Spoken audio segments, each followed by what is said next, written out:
What's good? It's Woog. Please like the video, subscribe to the channel if you are into the fight talk. Gervonta "Tank" Davis just fought and stopped Mario Barrios in the 11th round. This fight took place at 140, a division that Gervonta Davis has never competed in. He only competed once in the division below that, and it was against a blown up 126 pounder. At least that's where Yorki's Gamboa had most of his success. And so Gamboa, as he got older, close to 40 years old, went up to 135, and that was Gervonta Davis's one opponent at 135. And again, this fight against Mario Barrios was at 140. So the question going in was how Davis was going to reconcile the 5-inch height gap and an opponent who was already acclimated to the 140-pound division. Would Gervonta Davis's power carry up to 140? Would Davis be able to withstand the punches from a bona fide 140-pounder? And the answer to the first question is an emphatic yes. The answer to the second question is a I think so. And it's an I think so and not a yes because Gervonta Davis actually has very underrated defense. He's not getting hit cleanly with a lot of shots. He rolls with punches very nicely. His feet are in position where he could slip the punches, even jabs, and then circle out of range. You know, sometimes when you get a fighter who's got the type of punching power that Davis has, you kind of take for granted some of the nuance in their style, in their game, that allow them to put themselves in positions to land that big punch. It's one thing to carry a lot of power, but you have to have some deployment mechanisms that'll either deceive the opponent or get the opponent off balance or get them, you know, thinking low when you go high or vice versa. You got to do different things to essentially trick your opponent into getting hit, especially if the dimensional issues, again, the height gap, the reach gap, are as staggering as they were in this Gervonta Davis versus Mario Barrios fight. Now, in my preview, I had actually gone with the prediction of Mario Barrios by stoppage. And of course, in hindsight, that looks like a foolish call, right? Well, okay, Barrios won, I would say, maybe 4 out of the first 5 rounds. You could even argue 5 out of the first 6, although I could understand 4-2, and some would even have it 3-3. I don't agree with that. I think either 4-2 or 5-1. But you know, Davis has been tested in rounds where he has lost rounds, and losing rounds doesn't sound like something that's, you know, novel or like a ooh, he's losing. But if you look at certain fighters, they have the skill set of being tremendous round winners, where to even take a round from them is very difficult because they have certain attributes that allow them to essentially control the round, where they don't need to knock you out or even hurt you to win the round. Gervonta Davis can win rounds, but usually if Gervonta Davis is landing his punches cleanly, he's usually dropping or stopping you. So, you know, for instance, in Gervonta Davis's last fight against Leo Santa Cruz, in a fight that took place at 130, a fight that Leo Santa Cruz himself wasn't acclimated to. He had fought one fight at 130, and then he fights Gervonta Davis. Leo Santa Cruz had his best days at 126, or you could even argue 122. Davis, on the other hand, came into the game at 130 and has since fought also at 135, and then in this Barrios fight, of course, at 140. So Leo Santa Cruz was giving as good as he got in those first few rounds against Davis. Super competitive fight before Davis launched that blistering left uppercut that ended the whole night. Arguably the knockout of the year for 2020. Well, against Barrios, a lot of the concerns that I had for Davis coming into the fight, you know, they ended up being real things. He did have some issues closing the distance and, you know, getting around Barrios' jab. Again, I thought that Davis dropped the first couple rounds, or at least 2 out of the first 3 out of the first 4. But someone could argue that, you know, he was just, you know, computing the data and just kind of getting the lay of the land, checking range and just seeing what Mario Barrios' tendencies were and so forth. But, you know, I thought that he was having actual difficulties landing the punches that he wanted to land. And, you know, his mentor, promoter, in a sense, manager, Floyd Mayweather, was actually coming into the corner, sort of intervening between rounds, sort of pulling rank on Gervonta Davis's head trainer and imparting his advice, and even let him know, I believe after the 6th or 7th round, you're down on the scorecards. And then Gervonta Davis appears surprised, like, really? And Floyd Mayweather's like, yeah, you need to get to work. You are, potentially falling behind here, which, that was the case. And Barrios, in his fight with, for instance, Richard Zamora or Juan Velasco, this is somebody who is rangy, but he doesn't fight in a way that properly maintains the distance and keeps his height advantage working for him. He's somebody who, and I said this in the preview, kind of tends to lean over a little bit, lean forward, and I thought that might be dangerous against a guy like Tank Davis. But Barrios also isn't afraid to let his hands go. He's got a wicked left hand to the body. He'll also turn that left up top, not a jab, but he'll throw the scooping hook up top. He'll throw the low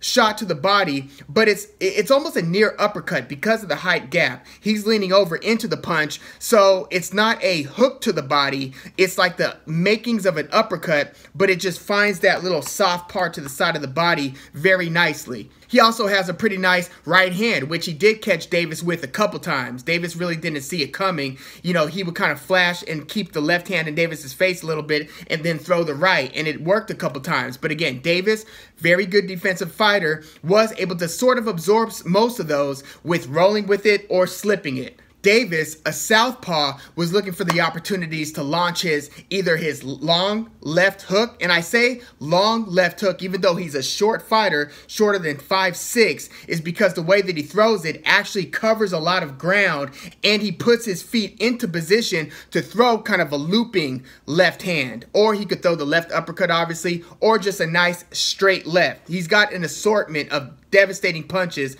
with his left hand, and he was looking for those opportunities here against Barrios. Well, after more or less winning the bulk of the first half of the fight, you started to see Barrios slow down a bit to where he wasn't moving quite as well, and he started showing that tendency to sort of lean forward, where all of a sudden that height gap isn't as apparent because you start to shorten yourself as the taller fighter, and Davis was able to find more opportunities to the point where he actually won, you could argue, won the 7th round. And I was talking with my cousin Benji about this, and he was explaining why he saw Davis as kind of taking control and winning that 7th round, actually outboxing Barrios and just being the more effective puncher. Well, as much as Davis started to turn things around, really, in that 7th round, by the 8th round, all hell had broken loose. Davis scored 2 really wicked knockdowns. He hit him with this short right hook that just hit Barrios on the side of the head,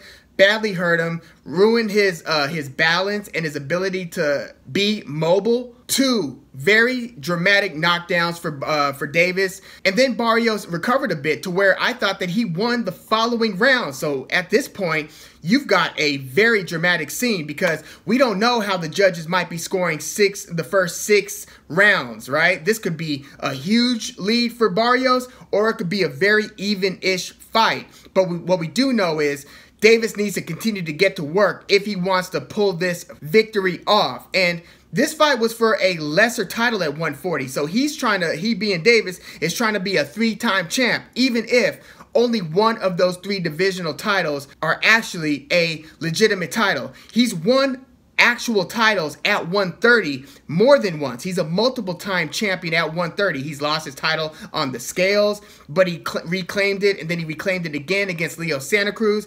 But he actually won a title in that it was a vacant lesser title against Yuriorkis Gamboa at 135, and now here he's competing for Barrios' lesser WBA title. So even though I would put an asterisk by it because it's not the same thing as, different fighters from different eras winning in multiple divisions where there were fewer divisions, and also per division, fewer belts that they were just handing out. Now, you don't even have to have the biggest belt of the WBA, WBC. You could have a secondary title and call yourself a champ in that division. That's kind of what's happening here. But in that 8th round, he dropped Barrios twice. Barrios battles back to arguably win the 9th round. And so in the 10th round, Davis starts to put it on Barrios, probably wins that round, and then he finishes him in the 11th round. Super dramatic performance for Gervonta Davis because the stakes were high here. You know, he's one of the golden gooses on Mayweather Promotions, on PBC,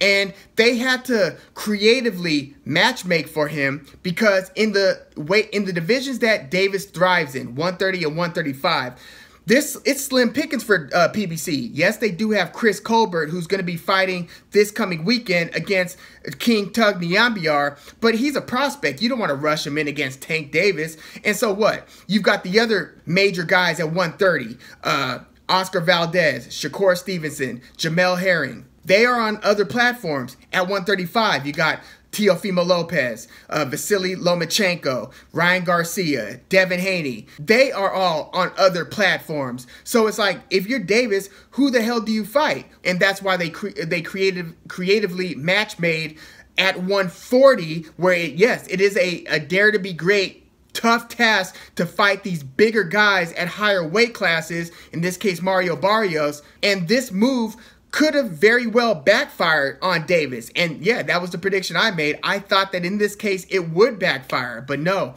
Davis not only wins the fight, he closes the show in dramatic knockout fashion.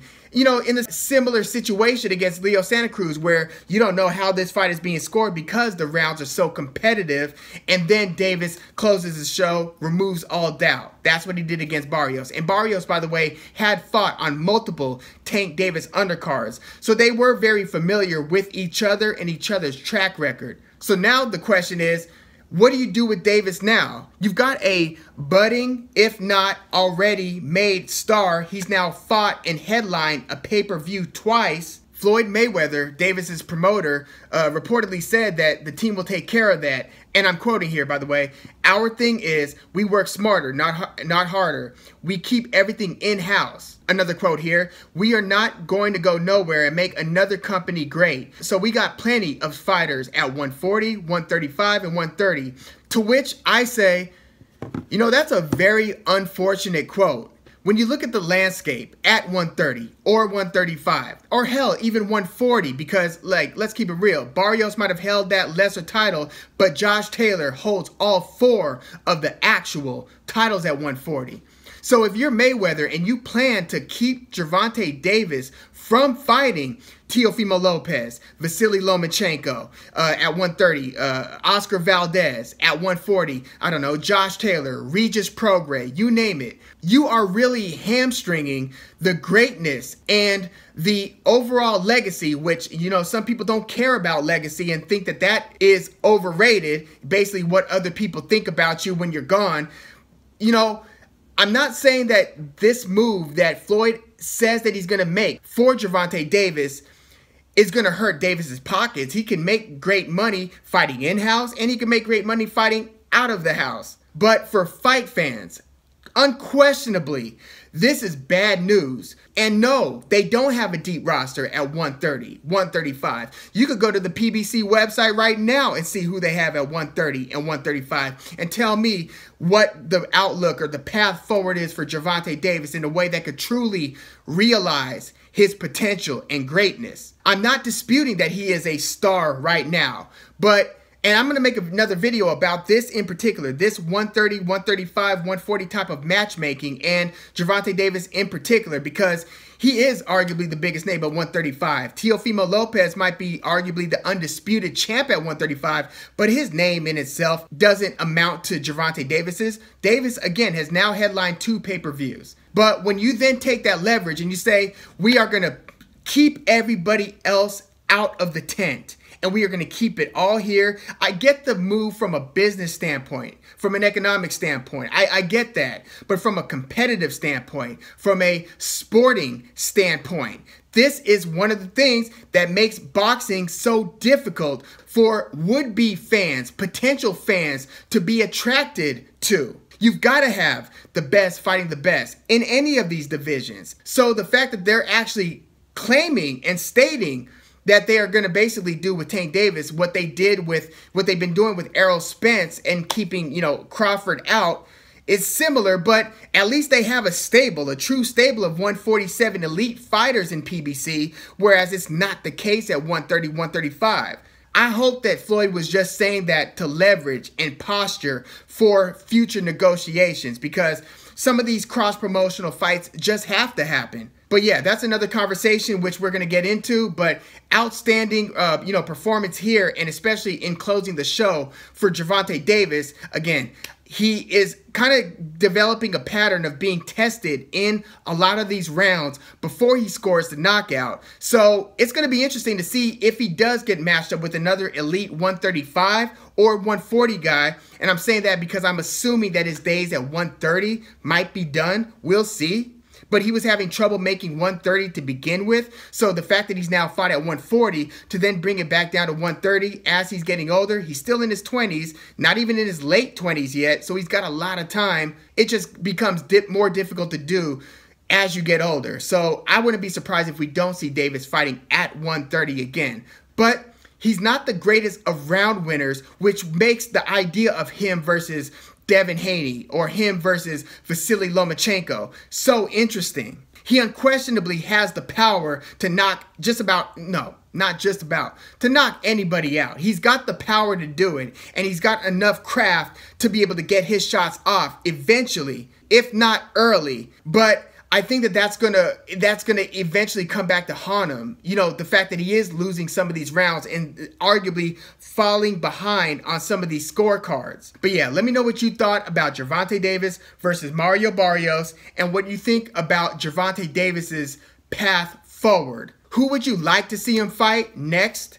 And who do you think is actually going to be on the table for him to fight next? Because look, we might get Teofimo Lopez versus Vasily Lomachenko 2, which keeps them occupied, and that is even assuming Teofimo Lopez gets by his next mandatory, George Kambosos, in a fight that's date was pushed back due to Teofimo Lopez catching COVID-19. But yeah, the possibilities are endless at 130, 135, and even at 140 now, even though I would say, hey, cool your heels just a little bit, Gervonta. I don't want to see Gervonta Davis fight, for instance, Josh Taylor next. I'm not saying that he can't beat Josh Taylor. I'm just looking at the matchups here. And even though Gervonta Davis's power is carrying, Mario Barrios wasn't the best guy at 140. He wasn't the second or third best guy at 140. So Davis, yes, can hit and hurt anybody at 140, but round for round for round, at what point is Gervonta Davis himself in trouble because he's not able to roll with all of the punches that he wants to roll with, and he starts getting landed on a little bit cleaner and more often? But yeah, let me know what you think about all this.